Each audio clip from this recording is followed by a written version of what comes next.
we have another guest joining our ICEM 2019 on air, and I would like to have an interview with him. And your name is Dr. Dale Hanson. That's right. Right. So I trained in general practice and then went on to do emergency medicine. Yes. And I worked for 23 years as an emergency physician in Mackay-based hospital. Wow. So Mackay is in North Queensland, about 1,000 kilometres north of Brisbane, which is the capital. Yes. And about 800 kilometres south of Cairns, which is a well-known tourist site in Queensland. Yes, I know that Australia is a huge country. Yes, yes. So Korea's about 500 kilometres north to south, isn't it? That's right. Yes. For our viewers, could you tell us about your opinion or how you feel about ICEM 2019? I'm being invited here to speak on injury prevention. So this is in fact my 5th visit to Korea. Really? And as an emergency physician, I became horrified at the frequency and severity of injury coming through the emergency department at Mackay-based hospital.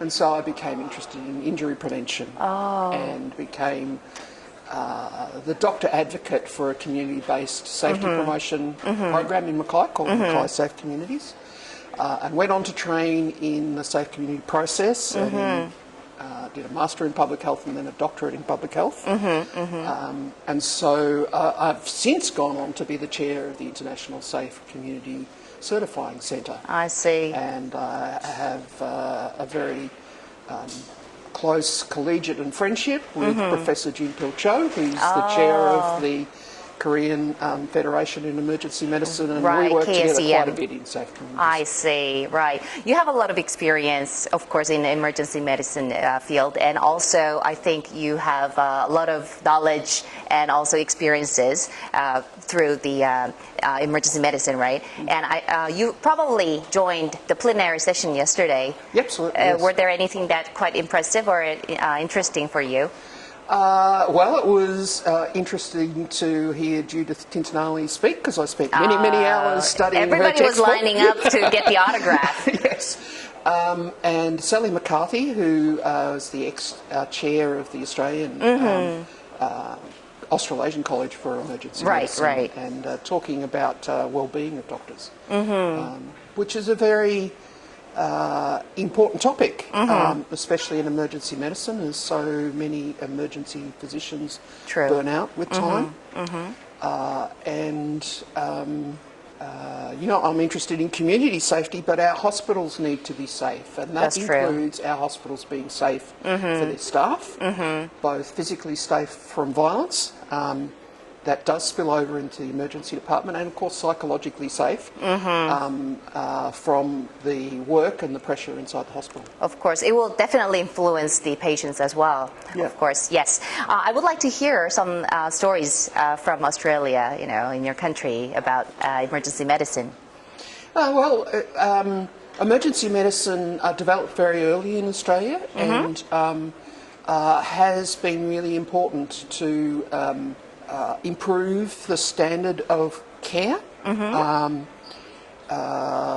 I was an intern, just a few years ago, of course, you know, I worked in the emergency room as an intern by myself without the support of senior staff. So that's putting me in a very difficult situation, and also my patients as a junior doctor having that much responsibility, because I was probably too immature to do that. So, you know, that is a really important change because the emergency department is the area where patients are most in need of decisive and effective care.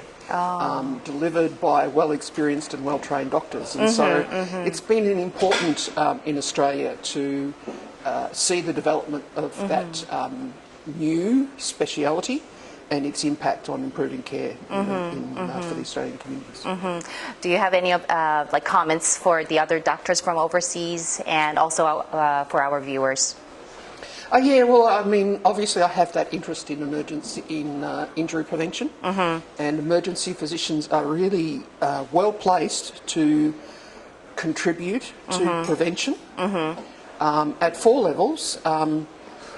one important level is because we see what comes in through the emergency department, we're really in a good position to flag important issues for the community to address.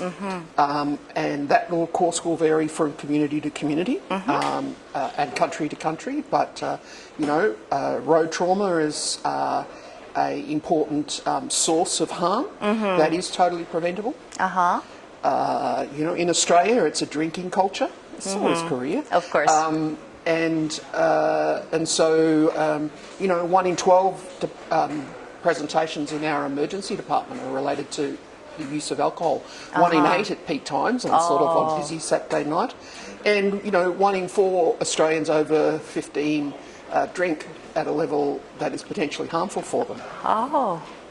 Even more commonly than that, and probably not well diagnosed, of course, is the issue of violence against women, and that mostly occurs in their own home by a member of their family, and worldwide the incidence of women being subject to either psychological, physical or sexual abuse is 1 in 4 women, which, when you think about that, is absolutely appalling.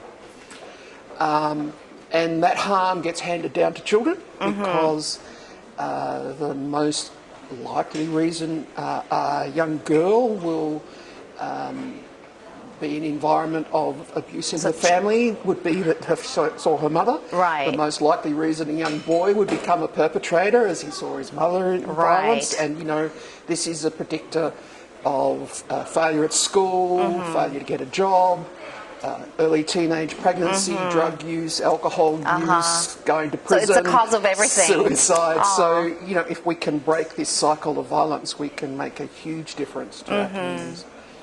And of course, as a frequent visitor to Korea, both in Australia and Korea, suicide is a very common the rate is cause quite of harm. high. So we can raise the flag on these issues. Communities can be helped to act in a strategic way if they're given some injury surveillance data to help them understand the causes of why people get injured in their communities, because then they know what to do. And Korea, the emergency departments in Korea are very engaged with this in providing good surveillance data to the Korean safe communities, and that's reflected in the quality of their programs. Emergency physicians are good at solving problems. That's what we do every day, diagnosing issues, complex issues, figuring out how to fix them, and those skills also can be translated to help communities solve their own problems as a facilitator. That's great. We teach our junior doctors how to solve problems. Well, it means we can teach communities how to solve complex problems.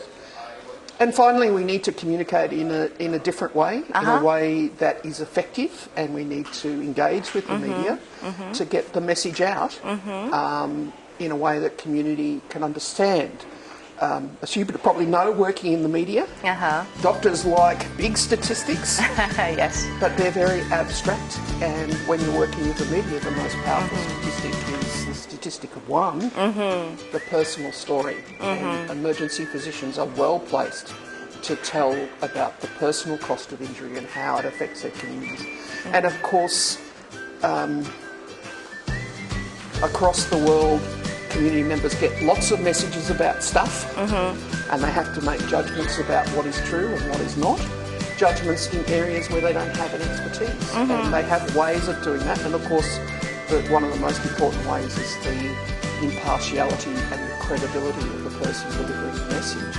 And emergency physicians are very credible advocates who speak in the public interest, which is different from, say, a politician, an alcohol seller or someone like that, or people that sell guns who obviously have an agenda. So that emergency physicians are well placed to speak in the public interest, and therefore their messages are very heard by the community. So there's 4 ways that emergency physicians can really make a big contribution to this area of injury prevention. Thank you so much for your great comments. I'm sure our viewers are totally agreeing with you.